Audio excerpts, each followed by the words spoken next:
നസ്രി വണ്ടി ശരിയാക്കിയാ? ഞാൻ വണ്ടി നേരത്തെ ശരിയാക്കി വെച്ചതാ. ഓടിച്ചോ. മാക്സ് ഓടിച്ചു മതി. നീ ഓടിച്ചു നോക്ക്. മാക്സ് ഓട്ടി അല്ലേ വേണ്ട, നീ ഓടിച്ചു നോക്കിയതാ.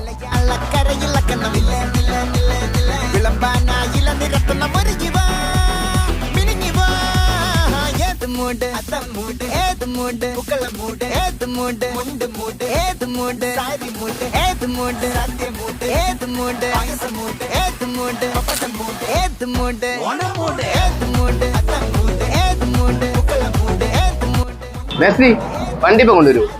വിളിച്ചു നോക്ക്. എന്റെ നമ്പർ ഒന്നും ഇല്ല. നിന്റെ കൂട്ടുകാരല്ലേ? മാക്സിന് കൂട്ടുകാരല്ലേ? നിന്റെ കൂടെ അല്ലേ വന്നത്? നിന്റെ കൂട്ടുകാരല്ലേ? എനിക്കറിയത്തില്ലായിരുന്നു.